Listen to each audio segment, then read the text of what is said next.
Security Fund was put forward as a pension plan. You have an obligation to those who put the money in. So stealing money from people who will be getting money in the future to pay for immediate concerns is robbing Peter to pay Paul.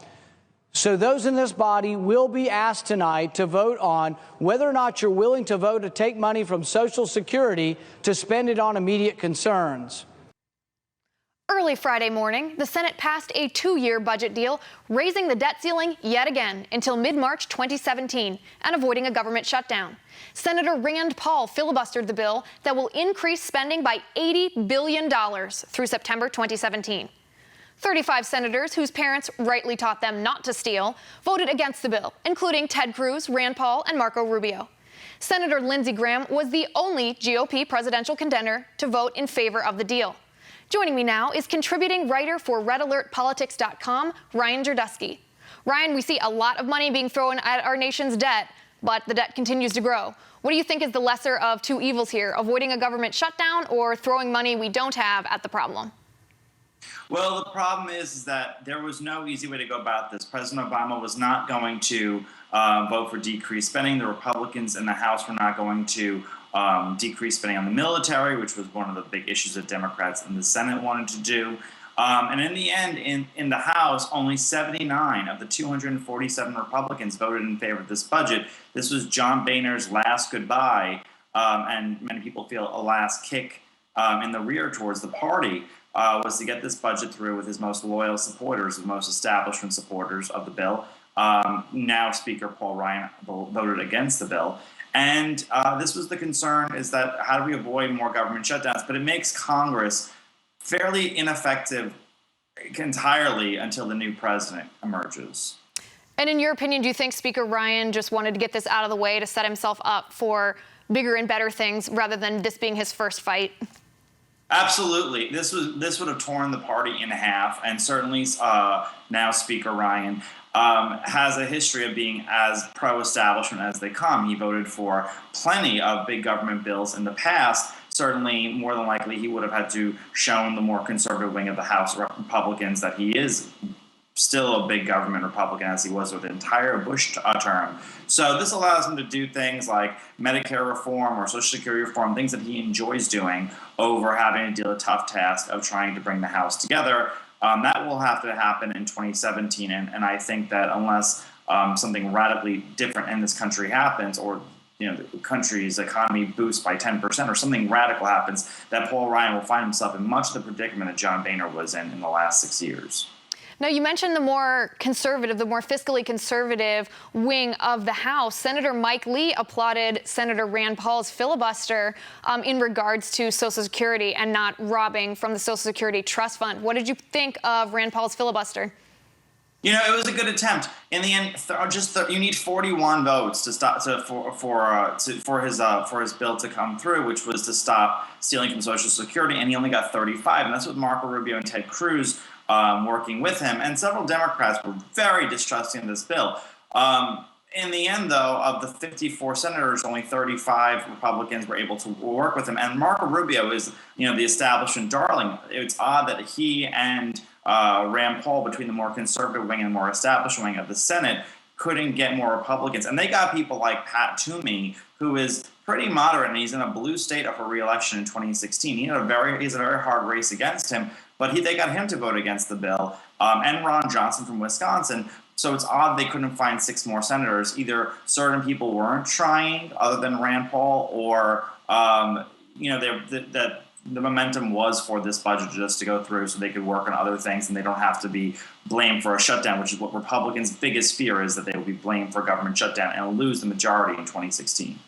I noticed the same thing when I was looking at the list of those who voted against it. It was interesting to see the conglomeration of who voted, because it wasn't the typical list.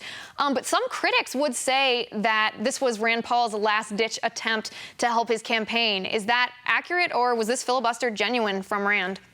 Yeah, Rand is, he's definitely kind of on his way out. He also predicted that he would be in this race longer than Donald Trump, and that doesn't seem to be the case. He's hemorrhaging money, and he's hemorrhaging support. He's at 3 to 5%, depending on the poll you look at. He's nowhere near the top tier in Iowa, New Hampshire, South Carolina, or Florida, any of the early states. He said he was going to focus on the caucuses like his dad did, but his dad had more than twice the numbers that he had at this point in the race in 2012. So it's not good, and there's actually huge fears that this could spill over into Kentucky, and he might even end up losing his Senate seat in Kentucky. So I think in the very, very near future, we're going to see a Rand Paul drop out, and especially, towards New Hampshire, pride gets in the way. And I don't think Rand Paul wants to get out now, but at the same exact time, if he realizes that his Senate seat in Kentucky is in dire trouble, he's going to have to walk away to preserve his Senate seat.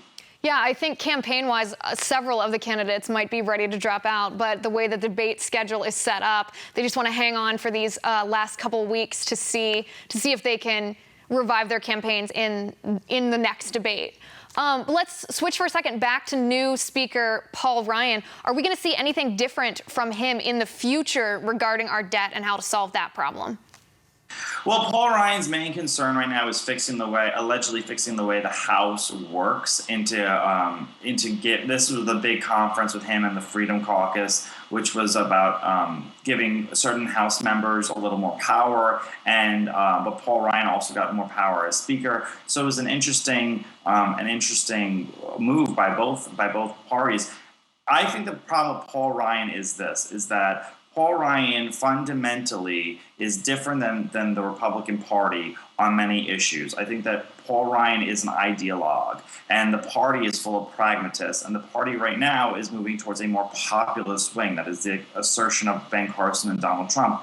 And I think that the time for a more libertarian ideologue and for a neoconservative ideologue, which Paul Ryan is a mix of both, I think that it will be very, very hard for Paul Ryan to govern this body, simply because I do believe he's going to put ideology ahead of just pragmatism, and especially when it comes to things like immigration, Medicare, and Social Security. If you remember back to 2009, not to get into a tantrum, but if you remember back in 2009, when Rand Paul proposed his budget plan and proposed his reforms to Social Security, Medicare, and Medicaid, it actually lost Republicans in special elections in safe seats because it was so wildly unpopular. But Paul Ryan tried to reissue those exact bills 4 times afterwards, and every single time they were more unrealistic. So I think he's married to certain issues that won't carry him or won't help the GOP in the House for very, very long. He did make a comment this morning or yesterday about wanting to be the party of proposition, proposing new plans, not just being the party of no, and that he was going to change the landscape of the House by always having a practical plan to solve an issue. Is that going to change the opinion in the court of public opinion? Is that going to change how how Congress is able to address issues? Well, maybe, yes. If Paul Ryan's successful, possibly. The only thing that Paul Ryan's been very successful for so far in his career is, being a meme and, hey, girl, it's Paul Ryan. He really hasn't had many extreme legislative accomplishments. He was a big government Republican throughout the entire Bush administration. He supported, Medicare Part D and TARP and the bailouts and everything. He was with it 100% of the way. So, and at the same time, he claims to be an Ayn Rand ideologue.